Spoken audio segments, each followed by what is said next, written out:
নমস্কার বন্ধুরা, আমাদের চ্যানেলে আপনাদের স্বাগত। আজ আমরা পৌঁছে গেলাম বাসনা কালী মন্দিরে।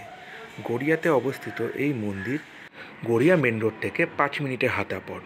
এছাড়াও যারা মেট্রোতে আসতে চান তারা কবি সুভাষ মেট্রোতে নেমে ওখান থেকে হেঁটে বা আপনারা রিক্সাতেও আসতে পারেন এই মন্দিরে। এই মন্দিরে পুজো দেওয়ার সামগ্রী মন্দির প্রাঙ্গণেই আপনারা পেয়ে যাবেন। বলা হয় যে এই মন্দিরে পুজো দিলে সকল মনোবাসনা পূর্ণ হয়। তো সকাল থেকেই পুণ্যার্থীদের মোটামুটি ভালোই ভিড় থাকে। বর্তমানে মন্দিরটি নবরূপে নির্মিত হয় এবং পুণ্যার্থীদের পুজোর জন্য খুলে দেওয়া হয়। মন্দিরে পুজো দেওয়ার সময় সকাল 9টা থেকে দুপুর 12টা এবং বিকেল 5টা থেকে রাত 8টা। আজকের ভিডিও এতটাই। এরকম ইনফরমেটিভ ভিডিও পেতে অবশ্যই চ্যানেলটিকে লাইক, শেয়ার এবং সাবস্ক্রাইব করবেন।